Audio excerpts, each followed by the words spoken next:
Good day all.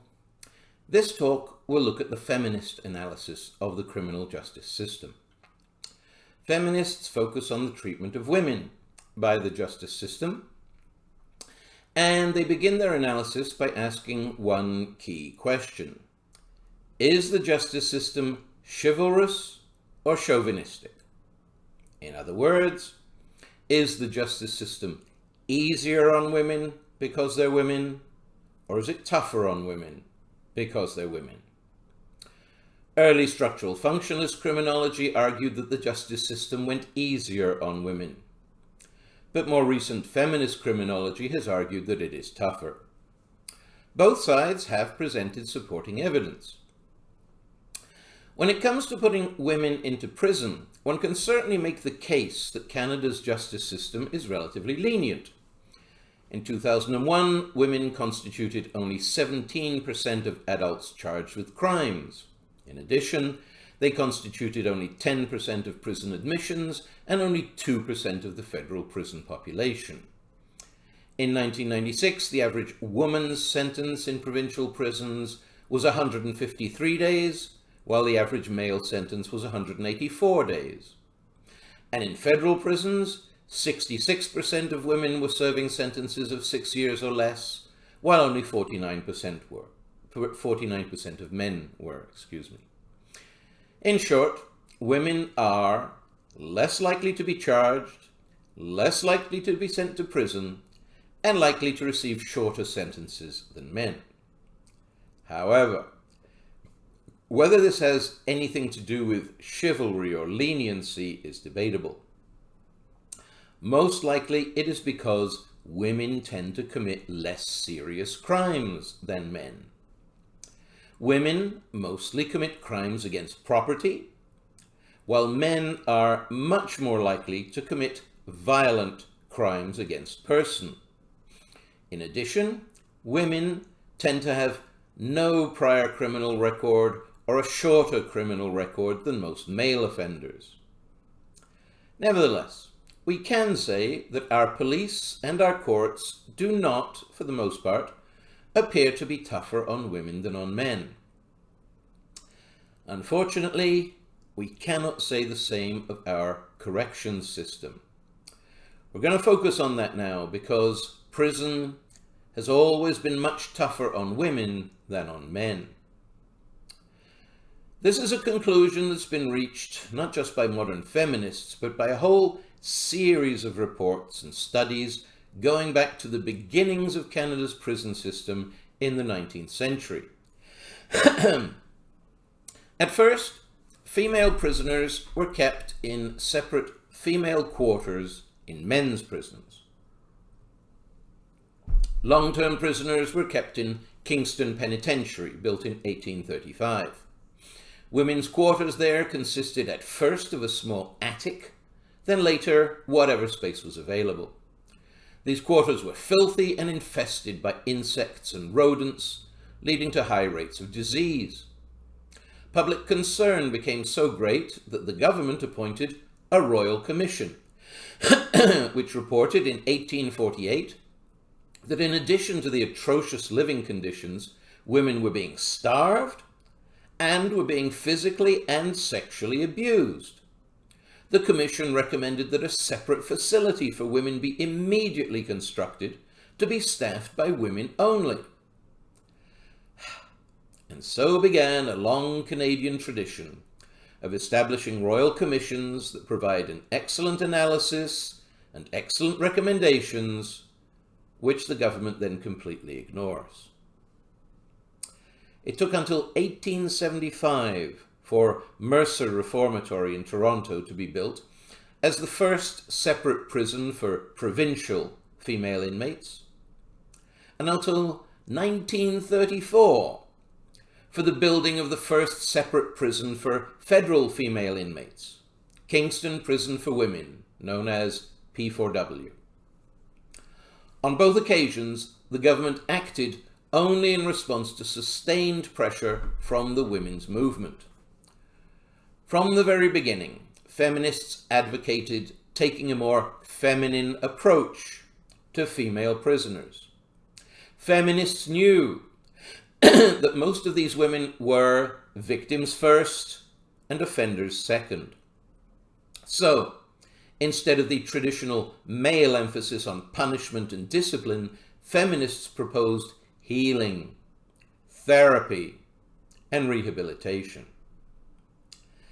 And indeed, feminists have gone on making the same proposals over and over in different forms ever since the late 19th century. The government periodically responds by making some cosmetic changes to make itself look more progressive, but the real emphasis remains on punishment and discipline.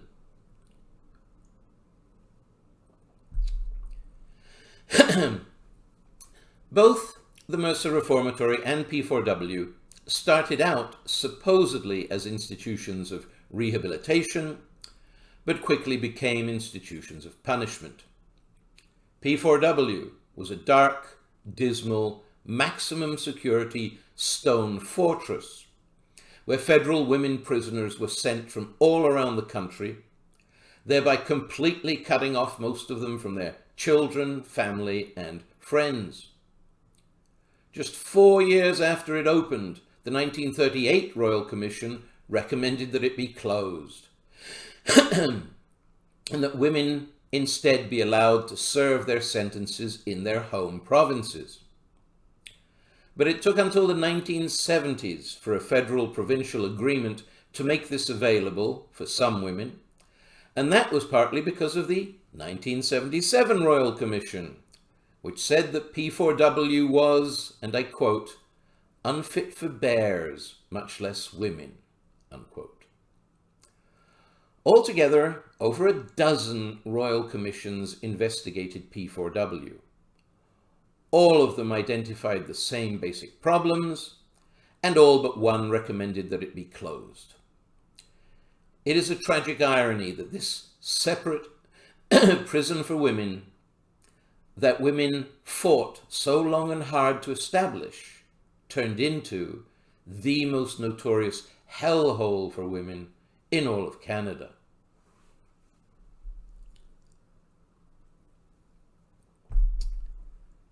Women in prison have always been more strictly supervised than men and more harshly punished for more trivial infractions of the rules. The first wave feminists took a position which has sometimes been described as maternal feminism, and they advocated a maternal care approach of healing and teaching inmates skills to help them reintegrate into society. However, in practice, this came to involve teaching female inmates domestic skills through strict discipline, hard manual labor, and brainwashing them to be obedient little housewives. To this day, the limited therapy and programs which female prisoners receive is barely enough to keep them manageable by helping them to deal with the trauma of prison itself, and do little or nothing to help them deal with any trauma or psychological problems that got them there in the first place. For example, in the 1990s, Elizabeth Comack interviewed one provincial female inmate who said, and I quote, "All they really do here is teach you how to be in jail. They don't teach you how to survive on the outside once you get out. Moreover, constant, strict supervision creates the problem of institutionalization. That is to say, after you've been told what to do every day for years on end, it is difficult to make your own decisions and run your own life." The 1990 Royal Commission cited one federal female inmate as saying, quote, "You come in here as an adult and you leave as a child." This problem applies to all inmates, but it is particularly bad for women because patriarchal attitudes have led male administrators and prison guards to treat female inmates like silly little girls and give them no adult respect or independence whatsoever. The result of such treatment is to lower still further the self-esteem of young women who are already used to having the social status of sex objects and punching bags. For many young women, this leads to feelings of worthlessness and depression, which in turn leads to self-mutilation and suicide attempts. Self-mutilation, especially through slashing your body with a sharp edge, reached epidemic proportions among Canada's female inmates in the late 20th century, especially in P4W. A study in 2010 estimated that about 1 in 4 of Canada's female inmates engages in self-mutilation. Only about 3 to 4% of male inmates do so. This is because men are more likely to do violence to others, while women are more likely to do violence to themselves. But why do they do it? Well, in the 80s, one female prisoner at P4W said, and I quote, "Prison is frustration and anger so intense that cutting into the arteries of my own arm only alleviates some of the pain." In other words, the physical pain of slashing is a distraction from the psychological pain of being in prison. Marlene Moore, the first woman ever to be declared a dangerous offender under Canadian law, slashed her own body over 1,000 times in every reachable place, almost every square inch of her body, before eventually committing suicide in P4W in 1988 at the ripe old age of 31. Similarly, in 2007, 19-year-old Ashley Smith killed herself in prison by tying off or tying up, which consists of making a thin cord and tying it around her own neck. During her previous 3 years in various correctional institutions, she had harmed herself in this or other ways over 150 times. At her inquest in 2013, her psychologist, Dr. Alistair Webster, said that her case was extreme but not unusual. He said that in his decade working for Canada's Correctional Service, he had placed, quote, dozens and dozens of women on suicide watch, and that in one prison, self-mutilation was so rampant that, and I quote, the walls ran with blood, unquote. By the 1980s, due to growing public concern over cases like Marlene Moore's, feminists were once more pressing for a female-centered approach, which recognized the different situation and needs of women inmates relative to men, especially their need for healing, therapy, and re-establishing contact with family, above all their children.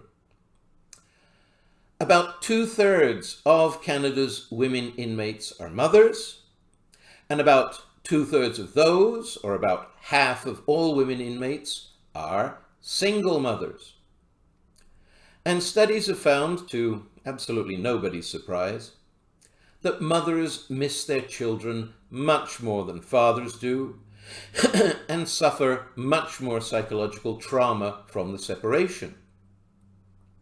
Studies have also found that young children are traumatized by being separated from their incarcerated mothers, and that this makes them more likely to develop psychological and behavioral problems. it was argued that it's not fair to make children suffer for the crimes of their mothers.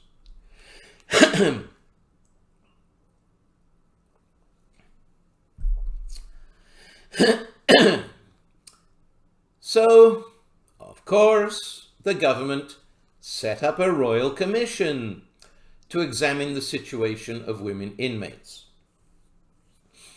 In 1990, the commission delivered its report entitled Creating Choices. This was a very feminist document which recommended sweeping changes in policy to address the problems of women inmates. One of the government's responses was to establish the mother-child program. This allowed children to stay with their incarcerated mothers full-time up to age 5 and part-time up to age 7. Results have been generally positive, with studies showing that such children show significantly lower anxious, depressed, or withdrawn behaviors than children separated from incarcerated mothers.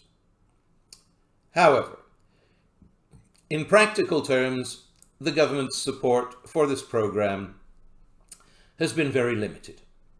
There are just 5 federal institutions across the whole country that have this program, and overcrowding in all of them has meant that often there have been no spaces available for children. This is why, as of 2017, just 75 women in total have used the program in over 20 years, with just 10 in it at that time.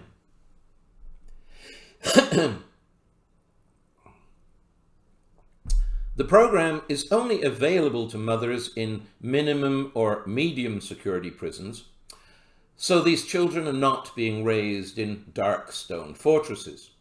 Rather, following the recommendations of the Royal Commission, separate annexes and bungalow-style housing, complete with children's playgrounds, have been built for the program.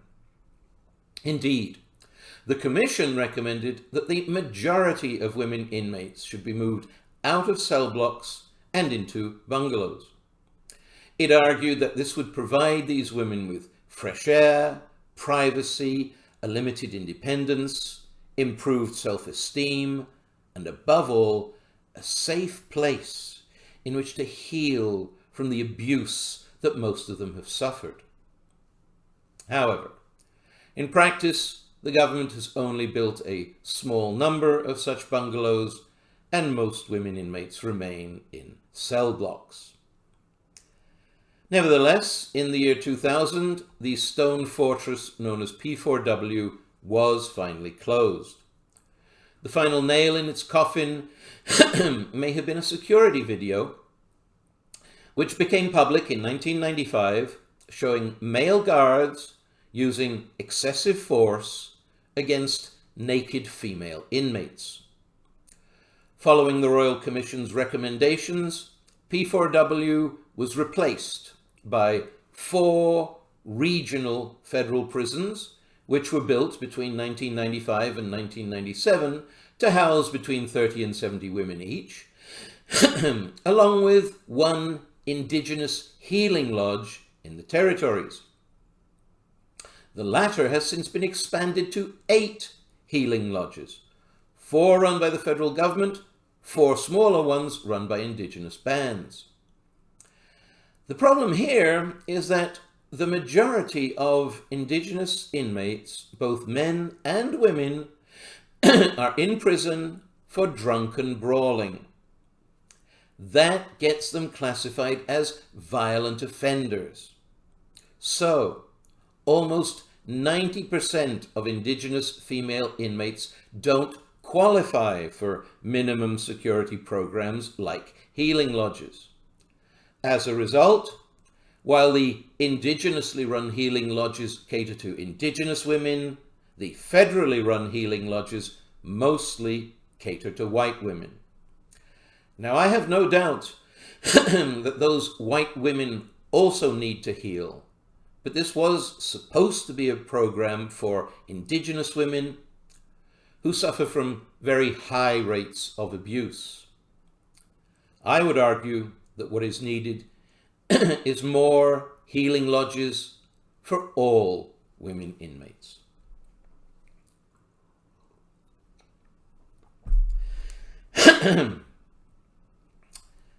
The Royal Commission's underlying philosophy was to change the justice system's approach to women inmates from punishment to healing. The government went along with this at first, but then reversed itself. The pretext given for this reversal was a few violent incidents which took place in these new minimum security facilities. Now, when you've been subjected to violence for much of your life, it is inevitable that some women will have learnt to be violent just in self-defense.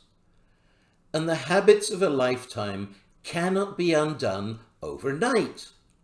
It takes time to heal and to learn other ways of doing things. But the government was not willing to be patient. Instead, in the early 2000s, security and discipline were tightened up, and the focus returned to punishment. New maximum security wings were built, and regular use was made of strip searches, pepper spray, shackles, and general force and humiliation.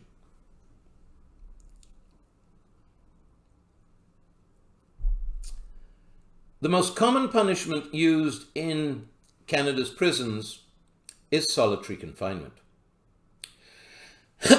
These days, the prison administration calls this administrative segregation, a nice, neutral-sounding term. But the inmates call it being caged or being put in the hole. Whatever you call it, it is literally the worst possible thing that you could do to these women. Their whole lives, they've been cut off from normal social contact. They've been used and abused instead of being loved and respected. In Durkheim's terms, they're in a condition of anomie. They don't really understand morality or decency because all they've ever been exposed to is immorality and violence. What they need, above all, is to re-establish contact with society, to learn how to act properly towards other people, including their families and their children. The very last thing they need is complete social isolation. Being put in the hole can only increase their sense of loneliness, alienation, frustration, anger, and depression, and lead to a general turning away from a society that just keeps hurting them. In the 90s, one inmate described solitary as, and I quote, extreme mental torture and a gradual creation of unfeeling, uncaring dehumanization. This is exactly what Durkheim described as anomie. It promotes the attitude, nobody cares about me, so I care about nobody. The trauma and pain of solitary alone does more psychological harm than any benefits that may come from the limited therapy programs available to inmates. As a result, women prisoners continue to have much higher rates of self-mutilation and suicide attempts than male inmates, as well as higher rates of substance abuse and psychiatric disorders.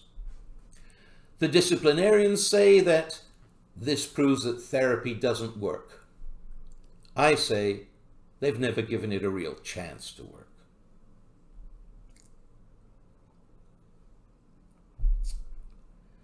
So, what is to be done about women in prison? Well, let me offer you one last quote from a female inmate who said in the 90s, quote, I don't think women should be incarcerated. Seriously. I see too much destruction. I see these women losing their children permanently. I see homes falling apart. I see women go to pieces. Radical as this idea sounds, it has been done. When Nelson Mandela, after spending half his life in jail, became Prime Minister of South Africa, one of the first things he did was to order the release from prison of all mothers with children under the age of 12. These women could complete community-based programs without being separated from their families. Similarly, in England, parliamentary reports in 2008 and 2013 called for all mothers who commit non-violent crimes, which is nearly all female inmates, to serve their sentences in community-based alternatives. These reports argued that it's not fair to punish children for minor offenses committed by their mothers. In North America, since the 90s, the women's movement has launched a campaign under the slogan, "Women don't belong in cages." This campaign is based on the premise that, for women at least, prison and punishment do not work. Prison and punishment are supposed to be deterrents to criminal behavior. But they cannot be deterrents to young women who are just doing what they have to in order to survive any way they can in a social situation which offers them no good options.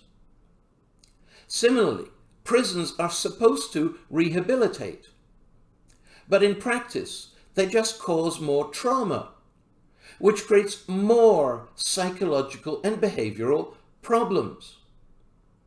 In short, for women, prisons generally do far more harm than good. We need a better alternative.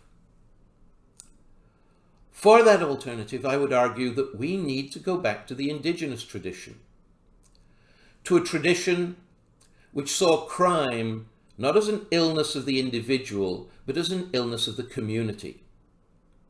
This was a tradition which emphasized healing broken social ties and reintegrating the individual back into the community, not punishing them and isolating them.